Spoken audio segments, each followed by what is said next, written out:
Suluk Abdul Jalil, Perjalanan Ruhani Syekh Siti Jenar. By Agus Sunyoto. Yang dikutuk yang dipuji bagian 2. Giri Amparan Jati, sebuah pesantren yang terletak di lereng Gunung Sembung, di Telatah Kasunanan, Cirebon Girang.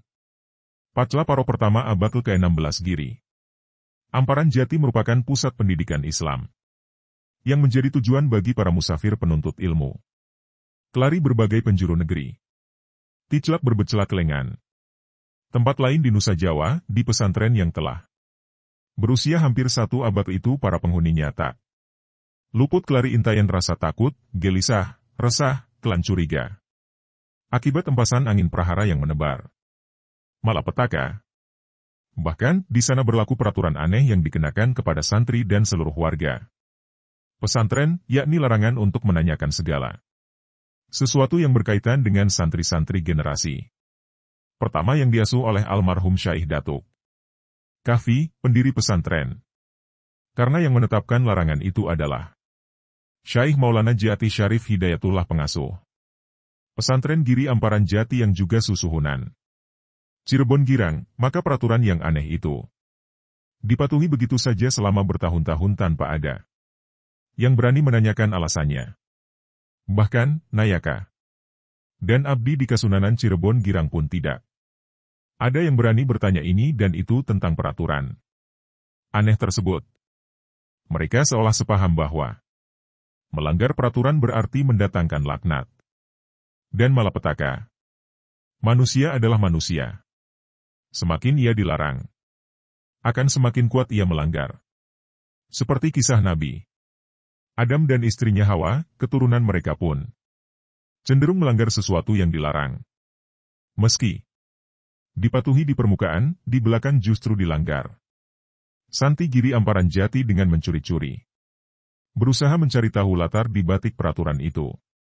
Diam-diam mereka menjadikan peraturan itu sebagai bahan pembicaraan kasuk-kusuk, terutama ketika sedang melakukan pekerjaan di luar waktu belajar, di sela-sela kegiatan mengambil air untuk mengisi bak mandi, beristirahat usai berlatih silat, mencari kayu bakar, bahkan menjelang tidur. Bertolak dari pembicaraan di lingkungan pesantren yang diikuti oleh Nayaka klan Abdi Dalem. Di Kasunanan Cirebon Girang, beredarlah kisah-kisah menakutkan yang terkait dengan para santri dari generasi pertama. Di antara cerita-cerita yang simpang siur itu hampir semuanya terpusat pada satu tokoh utama bernama Syekh Datuk Abdul Jalil yang juga disebut Syekh Siti Jenar alias Syekh Lemah Abang. Ternyata dari peraturan aneh itu muncul keanehan. Pula, berbagai kisah buruk klan nista bergumul dengan berbagai kisah terpuji dan mulia tentang tokoh utama yang merupakan santri generasi pertama itu. Di satu sisi banyak beredar cerita kelam-kelan hitam tentang Syekh Datuk Abdul Jalil. Misalnya, ada kisah yang menuturkan bahwa ia semula merupakan santri taat yang berubah jahat klan murtad karena mengikuti ajaran sesat setelah tinggal di Baghdad. Konon di sana ia berguru kepada jin. Ada pula kisah yang menyatakan bahwa ia sesat karena mempelajari ilmu dari tukang sihir Baghdad. Kisah sejenis yang lain lagi menuturkan bahwa santri pertama itu adalah anak yang durhaka terhadap orang tuanya sehingga diusir dan hidup dalam kesesatan. Ada lagi yang menyebutkan ia sebagai anak RSI yang masuk Islam, namun kemudian memilih jalan sesat hingga murtad kembali. Bahkan, muncul pula kasak-kusuk yang mengatakan bahwa Syekh Datuk Abdul Jalil sebenarnya bukan dari golongan manusia. Ia adalah jelmaan cacing menjijikkan. Lantaran itu, kemuliaan Islam tak membawa manfaat apa-apa baginya, kecuali kesesatan yang menuju kenistaan dan kehinaan. Bukti bahwa ia bukan manusia adalah saat mati mayatnya menjelma anjing.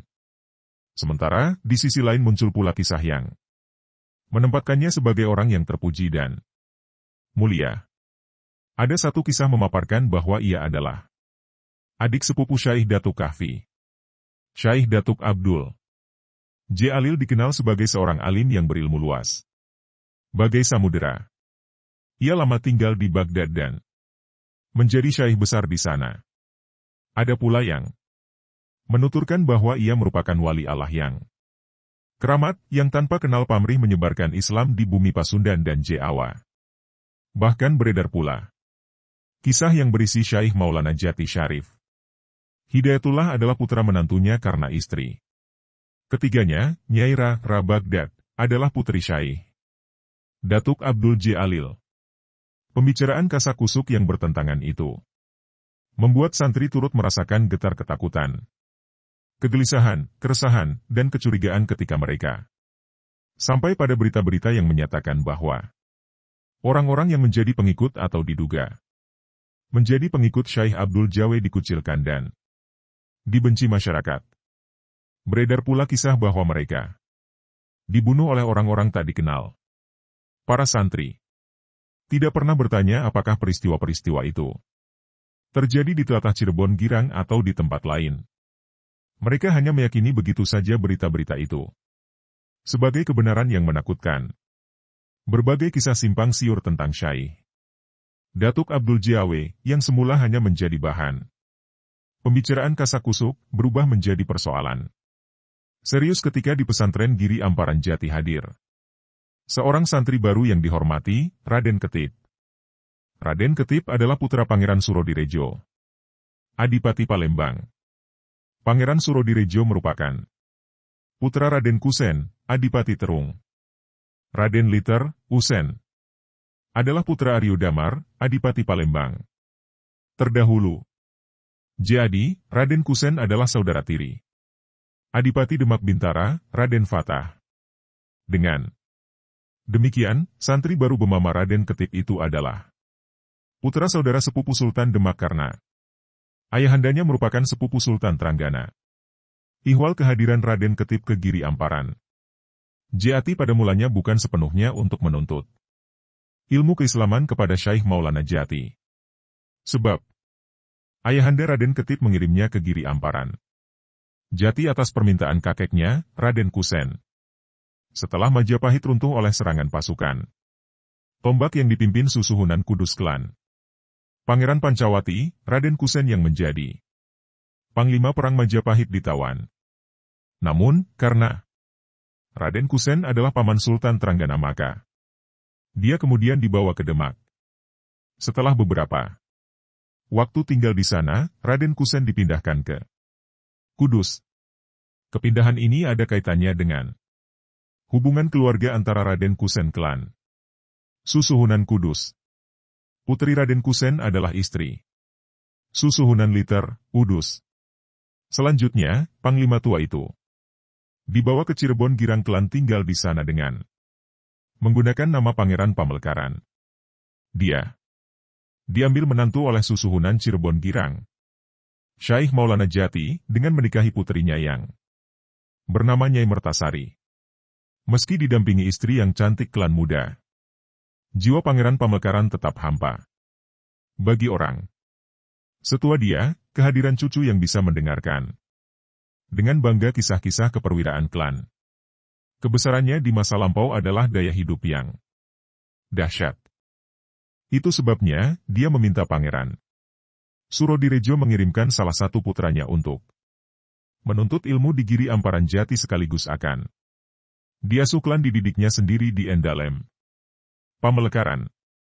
Menyadari ayahandanya adalah perwira unggul yang selalu jaya di medan tempur dan dikenal sebagai ahli tata praja sehingga menduduki jabatan pecat tanda, pejabat yang mengurus pajak dan bea cukai.